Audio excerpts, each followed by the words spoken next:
Kita lanjutkan pemirsa pembahasan kita mengenai bagaimana kemudian kesiapan Jakarta untuk menyambut para pendatang baru. Ini di ibu kota ya, kalau tadi kita membahasnya masih ibu kota Pak Imam. Jadi sebenarnya problemnya di mana? Kenapa orang berbondong-bondong dari desa kemudian harus ke Jakarta? Ya, dalam teori migrasi yang paling sederhana itu kan orang pindah karena ada pendorong. Ya. Misalnya di desa itu situasi tidak punya harapan untuk berkembang, ekonomi terpuruk, di situ tidak ada pendidikan yang memadai, tentu orang ke kota gitu kan. Nah, tapi di sisi lain pembangunan yang timpang di kota yang segala fasilitas relatif lebih baik, orang akan tertarik. Seperti Anda dari Semarang, misalnya datang ke sini. Dibuka kartu kita sekarang itu kan itu situlah. Jadi untuk mengatasi hal ini, pertama ada 4 paling tidak ya, ini cepat aja. Pertama, pemerintah pusat itu juga harus punya kebijakan bagaimana mengembangkan kota-kota menengah dan kecil, ya kan? Jadi jangan hanya terfokus pada hanya yang kota besar. Semakin kita suntik kota-kota besar menjadi tempat untuk berkembang, maka semakin banyak orang daerah datang. Nah, itu pertama. Dan yang kedua, kita perlu ada sentra-sentra pemberdayaan di desa-desa yang sifatnya kontekstual. Yang saya maksud kontekstual apa? Kalau di daerah di situ adalah daerah pertanian, bagaimana membangun pertanian yang efisien, yang modern, yang tepat guna, di daerah situ. Betul. Perikanan juga begitu. Nah, sehingga nanti di situ akan ada sentra-sentra. Ini bukan pelatihan kerja loh.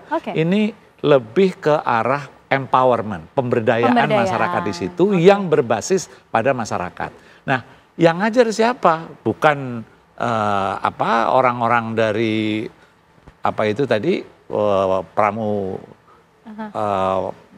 pensiunan dari video suara, bukan.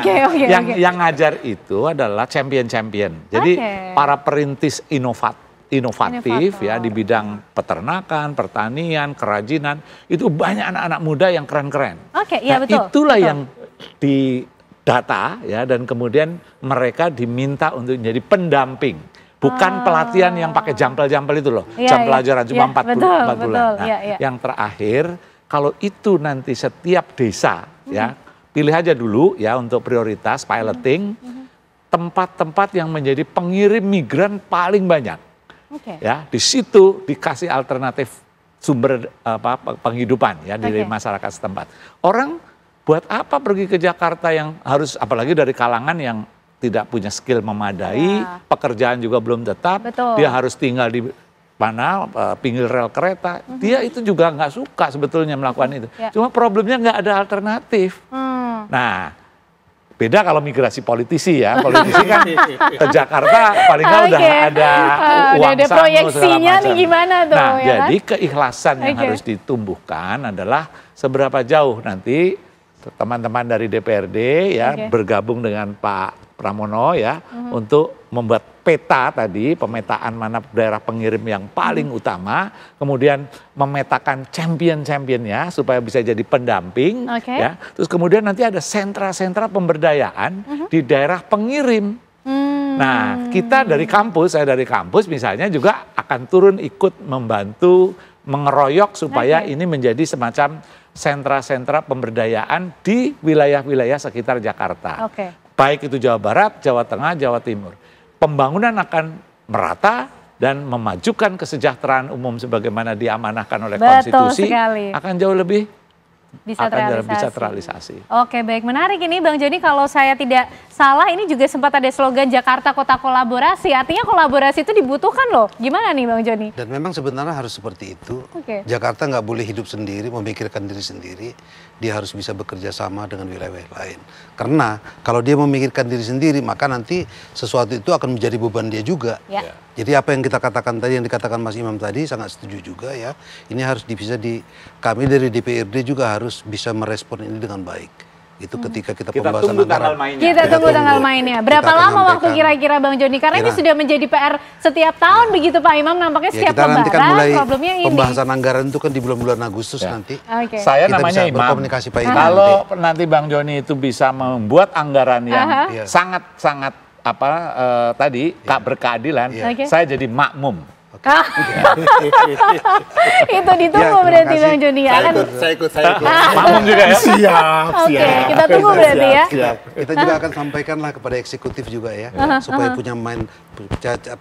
punya cara pandang yang sama gitu loh.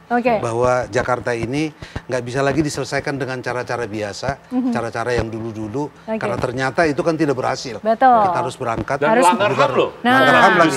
Operasi justisi. Iya betul. Jadi betul-betul kita akan melihat perubahan itu ya, Bang Joni ya. Betul. Oke, Pak Rian ini gimana kalau Pak Imam sudah siap jadi makmum, Pak Rian siap untuk membantu? Siap pasti nih. Guru saya juga beliau. Kan gini loh, ada satu hal yang terlewat. Ada sekarang kementerian menjadi game changers untuk menjadi pemerataan. Siapa itu? Kementerian Komdigi. Dengan pembangunan digital, di desa-desa, kota kecil itu mulai banyak entrepreneur.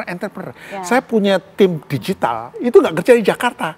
Mereka ada yang di Yogyakarta, ada yang di Boyolali, bahkan ada satu media di Jakarta ini yang anak buahnya di Jawa semua. Jadi, mari kita optimalkan ini, kan kita punya slogan di Komdigi kan, semakin digital semakin maju kan, itu kita bangkitkan jadi reverse ini, di reverse lagi, karena yang namanya siapapun orang, kalau dia mempunyai pelatihan, tadi pelatihan plus, kalau bisa plus digital pelatihannya, jadi digital entrepreneur gitu kan ya. Pendampingan sebetulnya yang lebih dibutuhkan. Iya, pendampingan. Ketika teman-teman di seluruh Indonesia punya kemampuan untuk digital entrepreneurship, mereka nggak perlu ke Jakarta, karena itu langsung dilewatkan jaringan internet. Masa kalah sama pinjol? Yes! Betul. Nah, ini kata kuncinya. Jangan kalah cepat ya Pak Imam ya. Tambah satu lagi ilmu kita hari ini. Jadi kita ada gunakan namanya pertumbuhan pembangunan digital ini.